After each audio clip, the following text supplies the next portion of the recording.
হিসাবে আমাদের করণীয় কি? ইরান ইসরায়েলের যুদ্ধের প্রেক্ষিতে শুধু নয়, বর্তমান জমানাতে অনেক ঘটনা প্রবাহ আছে, যে ঘটনা প্রবাহে আসলে আমাদের প্রপার কোনো ডিসিশন নেওয়া সবসময় ইজি নয়, বরং ধোঁয়াশায় পরিপূর্ণ এবং ফিতনায় পরিপূর্ণ। কিয়ামতের আগে আসলে ফিতনা এমনভাবে পতিত হবে, ধোঁয়াশা, বিভ্রান্তি এমনভাবে ছেয়ে যাবে যে আমরা আসলে সিদ্ধান্তহীনতায় ভুগতে হবে, এবং সঠিক এবং বেঠিক সিদ্ধান্ত বের করে আসা, সঠিক এবং বেঠিক পথ নিরূপণ করা, এটা কঠিন একটা ব্যাপার হয়ে দাঁড়াবে। ইরান ইসরায়েল যুদ্ধের ক্ষেত্রে ব্যাপারটা অত জটিল না হলেও একেবারে সহজও নয়। একদিকে আমরা জানি যে ইরান তারা আমাদের কেবলাকে কেবলা মানে, আমাদের রসুলকে রসুল মানে ইরানের শিয়ারা। অপরদিকে আমরা এও জানি যে শিয়াদের একটা গ্রুপ তারা ইসলাম থেকে খারিজ হওয়ার মতো বিশ্বাস লালন করে। যদিও শিয়াদের মধ্যে আর অনেক গ্রুপ আছে যারা, অনেকেই আছেন যে ইসলাম থেকে খারিজ হওয়ার মতো বিশ্বাস লালন না করলেও ভয়াবহ বিদায়াতে তারা লিপ্ত এবং সুস্পষ্ট বিভ্রান্তি এবং গোমরাহিতে তারা আছে। এ ব্যাপারে সারা বিশ্বের আহলুসুন্নাহ ওলামা ইকরামের কারোরই কোনো দ্বিমত নেই। চার মাযহাবের সমস্ত ওলামা ইকরাম এবং আপনার সমস্ত আইম্মা হাদিস মুহাদ্দিসিন সবাই প্রায় একমত। এটা একটা বাস্তবতা। আরেকটা বাস্তবতা হলো যে আমরা জানি সিরিয়া সহ, ইরাক সহ মধ্যপ্রাচ্যের অনেকগুলো দেশে এই শিয়া প্রধান দেশটি ইরান বিভিন্ন সময় হামলা চালিয়েছে, এবং বিশেষ করে অতি সম্প্রতি সিরিয়াতে হাজার হাজার বরং লাখো আহলে সুন্নাহর আলেমদেরকে হত্যা করেছে, মসজিদগুলোকে ভেঙেছে, দখল করেছে, এবং সেখানে আপনার শিরকের রামরাজত্ব কায়েম করেছে। বিশেষ করে বাশার আল আসাদ যে কসাই হিসাবে পরিচিত, লক্ষ লক্ষ মানুষের জীবনহানি করেছে, যে সে নিজে ইরানের অনুগত এবং ইরানের সহযোগিতা নিয়ে সে তার এই জুলুমগুলো চালিয়েছে। তো এটা একটা বাস্তবতা।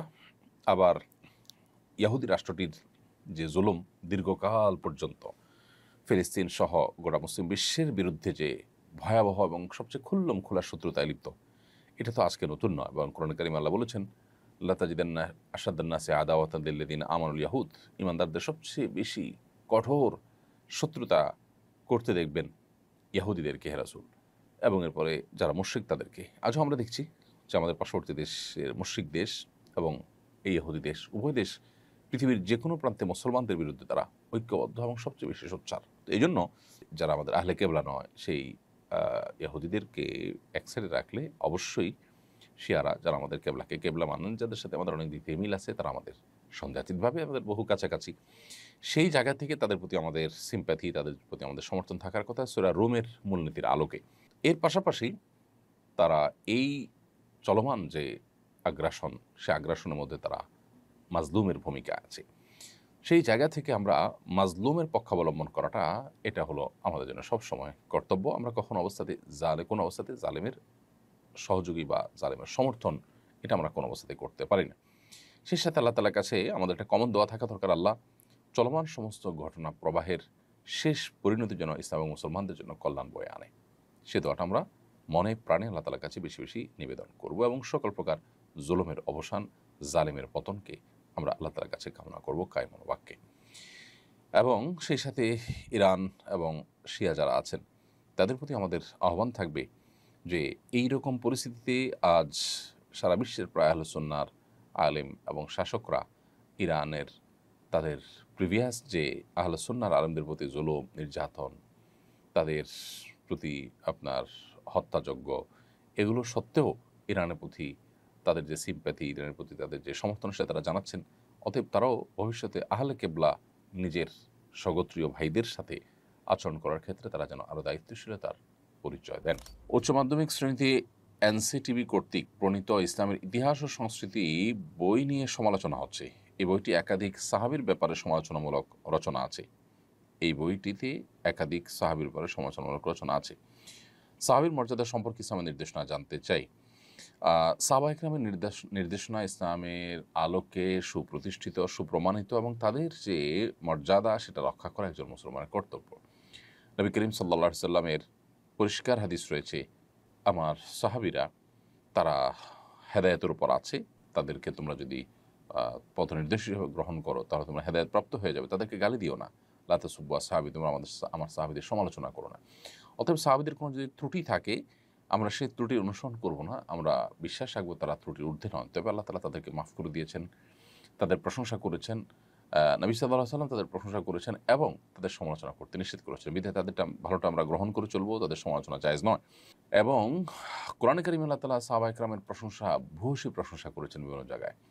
আল্লাহ বলেছেন যে মুহাম্মদুর রাসূলুল্লাহ ওয়াল্লাযীনা মা'আহ আশিদ্দাউ আলাল কুফফার রুহামাউ বাইনাহুম তারাহুম রুকআন সুজ্জাদান ইয়াবতাগুনা ফাদলাম মিনাল্লাহি ওয়া রিদওয়ানা সীমাহুম ফি উজুহিহিম মিন আথারিস সুজুদ যালিকা মাসালুহুম ফিত তাওরাতি ওয়া মাসালুহুম ফিল ইনজিল কাযারইন আখরাজা শাতআহু ফাআযারাহু ফাস্তাগলাযা ফাস্তাওয়া আলা সুকি। এই যে মুহাম্মদুর রাসূলুল্লাহ ওয়াল্লাযীনা মা'আহ, এই আয়াতে আল্লাহ তাআলা সাহাবীদের কথা বলেছেন যে মুহাম্মদ আল্লাহর রাসূল, ওয়াল্লাযীনা মা'আহু আশিদ্দাউ আলাল কুফফার, এবং যারা তার সঙ্গে আছেন তারা কাফিরদের উপরে কঠোর, পরস্পর তারা বিনয়ী, বিনম্র, একে অন্যের প্রতি দয়ালু। তারপর তাদেরকে সবসময় দেখবেন রুকুতে সিজদাতে তারা আল্লাহর সন্তুষ্টি শুধু আশা করে, এবং তাদের সিজদার আলামত তাদের চেহারায় ফুটে ওঠে। আর অনেক প্রশংসা আল্লাহ তাআলা তাদের করেছেন। আল্লাহ বলেছেন রাদিয়াল্লাহু আনহুম ওয়া রাদু আনহু, তাদের প্রতি আল্লাহ তাআলা সন্তুষ্ট হয়েছেন, তারা আল্লাহর প্রতি সন্তুষ্ট হয়েছেন। নবী সাল্লাল্লাহু আলাইহি ওয়াসাল্লাম বলেছেন উহুদের, বদর যুদ্ধের অংশগ্রহণকারী সাহাবীদের ব্যাপারে, আমালু মা শাইতুম কাদ গাফারাল্লাহু লাকুম, তোমরা যা ইচ্ছা করতে পারো, আল্লাহ তাআলা তোমাদের ক্ষমা করে দিয়েছেন। এই হাদিসগুলো সবগুলো প্রমাণ করে যে নবী সাল্লাল্লাহু আলাইহি সাল্লাম এর সাহাবীদের মর্যাদা আল্লাহ তাআলার কাছে কত বড়। তো এইজন্য আমাদের কর্তব্য হবে আল্লাহ রাব্বুল আলামিনের এই নির্দেশনা এবং নবী সাল্লাল্লাহু আলাইহি ওয়াসাল্লাম হাদিসগুলোকে মাথায় রেখে সাহাবা ইকরামের সমালোচনার বাইরে থাকা। সাহাবা ইকরামের ব্যাপারে কোরআন এবং সুন্নাতে আরও ভুরি হাদিস রয়েছে। আব্দুল্লাহ ইবনে মাসউদ রাদিয়াল্লাহু তাআলা আনহু বলেছেন, মান কানা মুস্তান্নান ফালইয়াস্তান্না বিমান কদ মাত, যে ব্যক্তি আদর্শ হিসাবে গ্রহণ করতে চায় কাউকে, সে যেন যারা মারা গেছেন, অর্থাৎ তাঁর সময় যারা মারা গেছেন তারা হচ্ছেন সাহাবী, তাদের যেন তাদের যেন আদর্শ অনুসরণ করে। উলাইকা আসহাবু মুহাম্মাদিন সাল্লাল্লাহু আলাইহি ওয়াসাল্লাম, তারা মুহাম্মদ সাল্লাল্লাহু আলাইহি ওয়াসাল্লামের সঙ্গীরা ছিলেন, সাহাবীরা ছিলেন। কানু খায়রু হাযিহিল উম্মাহ আবরুহা কুলুবান ওয়া আমাকুহা ইলমান ওয়া আকল্লুহা তাকাল্লুফা, তারা এই উম্মতের সবচেয়ে শ্রেষ্ঠ মানুষ ছিলেন। তাদের অন্তর ছিল সবচেয়ে পবিত্র, সবচেয়ে এলেমের দিক থেকে তারা গভীর ছিলেন, জ্ঞানের দিক থেকে, এবং লৌকিকতার দিক থেকে সবচেয়ে কম ছিলেন তারা। তো এই যে হাদিসগুলো, এই হাদিসগুলোর আলোকে সাহাবা ইকরামের সমালোচনা কোনো ইসলামের ইতিহাসের বইয়ে থাকতে পারে না, সংস্কৃতির বইয়ে থাকতে পারে না।